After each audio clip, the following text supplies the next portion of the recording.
All right, we're going to get to our last question here from longtime fan and the man, Deshaun Malone. I was trying to think of something clever to call him, but I just couldn't come up with it. What do you think Nintendo's ultimate goal with the Switch is? The ultimate Nintendo console? Question mark.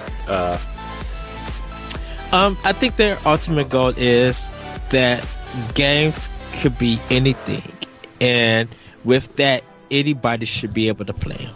You should be able to enjoy a game that's fitting for you, that's out of your nature of what you like to play. And I think it should just be like, it don't have to be a high budget title for it to be enjoyment. It could be something really low and really capture the spirit of what gaming is and something that you're going to enjoy. I think that's what their goal is. Yeah. Yeah, I mean, what I've said before is, like, I still think Nintendo is trying to get their online infrastructure right, and, like, whatever they want Nintendo Online to be, the perfect thing is going to come, like, either the Switch is going to last a 10-year cycle with iterative consoles, right, and Nintendo Online is going to be perfect in, like, 2 years, right? Or... yes. If Switch only lasts 5 to 6 or 7 years, which I kind of think it's going to last longer than that, but and whatever their next console is, that's where Nintendo Online Service is going to be, like, perfect, where you subscribe to Nintendo Online and you get to play your classic games here, and whatever third parties want to jump in and be a part of that service can, but all of Nintendo's first party games are eventually going to be on this service. You pay for it. It's where you can play your online games. It's where you can play these sorts of things, and we'll see something more reminiscent of Xbox Live, right, in terms of online play and whatever. But at the same time, I think they have such the perfect combination for Switch of, like, it being a console you can take with you. And, you know, I know a lot of people who haven't even hooked up their docks. They literally just play Switch as a handheld. But I don't know where you go after this. So, like, Nintendo's being an iterative console kind of fits for what the Switch is, right? And yes, and as long as whatever their iterative thing, as long as it works with old docks or whatever, like, I think the Switch is going to be around for a long time. And I think they're aiming for it to be the place where, you know, you want to play Nintendo's retro games, you subscribe to the service. You want to play online, you subscribe to the service. You want to play great new experiences like whatever the next Zelda is or next Mario is, you can only play it here, right? I think that's what Nintendo ultimately has always tried to be. Yeah. You know, I would say even since GameCube to the Wii, right? Where, like, the Wii, you have Virtual Console. There's so many Virtual Console games on the Wii. And that was the ultimate place to play retro games. And, you know, Nintendo's output for the Wii was kind of like... not hit or miss is the wrong word, but you know what I mean? Like, you would only get, like, a few exclusives a year from Nintendo, and everything else was kind of like, oh boy.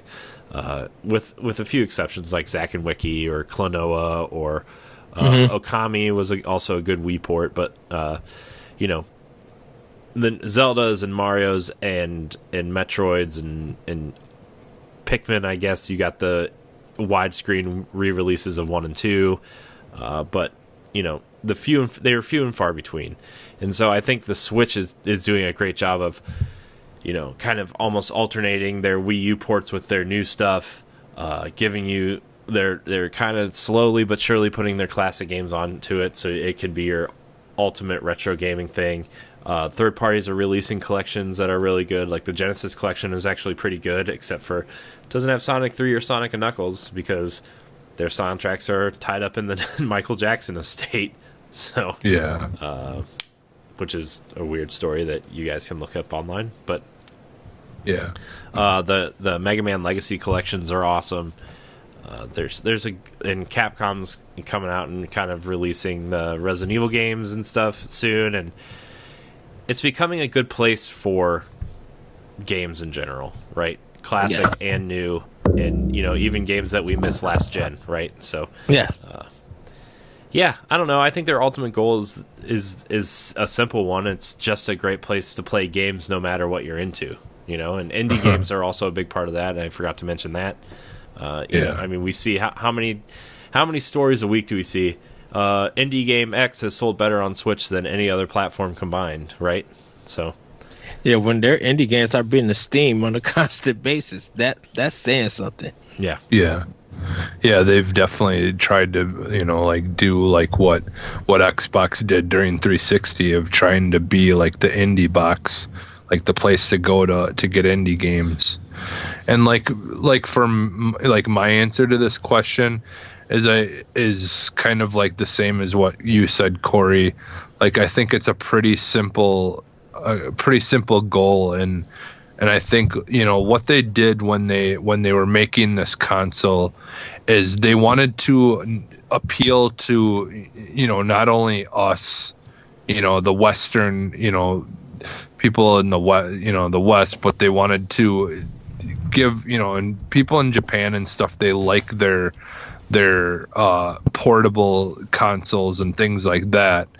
And so to be able to appeal to both what they, you know, like what's most important to them in, you know, in Japan and stuff like that, and, you know, apply to what's most important here. A lot of people want a console that they can hook up to their TV.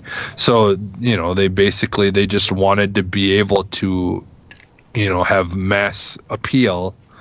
And so they you know, they figured the best way to do that is to make it, you know, a console that's both a hybrid. And then, you know, like I said, like the having it be the place to go to get, you know, get a lot of really good budget titles, and like, you know, they have some amazing sales on their deals, you know, like every single week. Like, yeah. You know, that's one thing that they've really done well to try to you know, give people titles that they can, you know, constantly be getting. They may be small, some of them, but still, it doesn't matter if, you know, you're getting people to play stuff. You know, they've just done a really good job of having mass appeal on multiple levels, you know, and I think that's basically what their goal is, to just offer something to everyone, you know, regardless of what kind of gamer you are. This kind of shows that this is how you compete without even having to be competitive. You know, you don't have to try to win over no crowd. It's just like, it's there, it's offered to you. You want to get it, go get it. And then people do get it and be like, this is helping me with me on the go. This is still keeping me in the gaming community and with friends and still talking about. So it don't have to be something that's very big and stuff. It's just like, here's some various options for you to continue to game, you know, and keep that love of gaming with you. Well, and it's, you know, and like we're seeing it with Xbox too. Like, yeah, the Xbox and Nintendo, with them trying to be progressive, trying to, you know, have the cross-platform playing, and, you know, and like just gaming, like it's trying to evolve, and I think we're finally getting to a point where people like want to be able to play on the systems that they want to play on, but not be limited to playing with friends only on that console. And Nintendo has really done a good job of progressing, you know, and like, because like the crossplay, that's something that like we wouldn't have really seen from any of the consoles.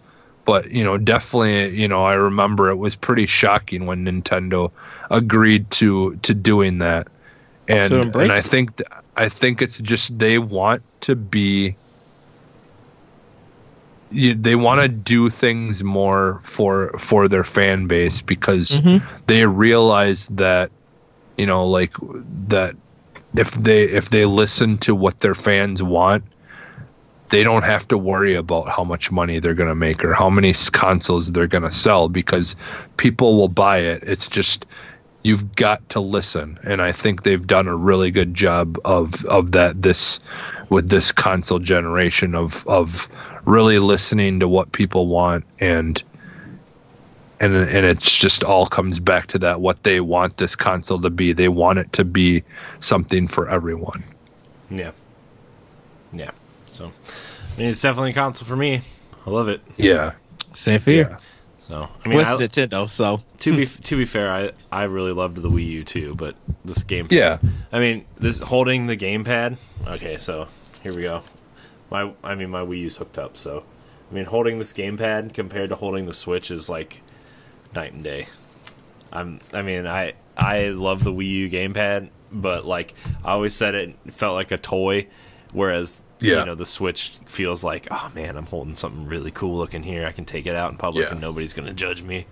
So I think the gamepad trained me for the Switch. Yeah, because I did a lot of gaming on my gamepad. I did too. I I don't know how many times I was playing Wii U. Like I played half of Black Flag on the gamepad. So I mean, right. What a great game! Shoot, I played Red Dead 2 on my gamepad. Oh, jeez. So I mean, speaking of rumored games, did you see that the Assassin's Creed 3 Liberation Collection is coming? Yeah. Out of all the Assassin's Creed games, you pick the one nobody likes. I wonder. I think Black Flag should have come. There's literally a collection of 3 Liberation and Black Flag called the American Collection on the 360. It comes with all 3 of those games on one disc.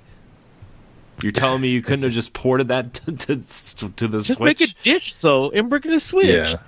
Yeah. No, you know what I think they're gonna make? I think they're gonna make a pirate collection that has 4 and Rogue in it, and then release the Ezio collection.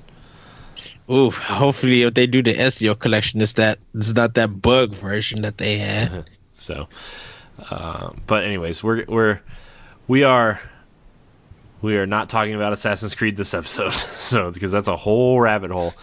We're not talking about it until it gets announced. Yeah. So, anyways, I want to thank everyone.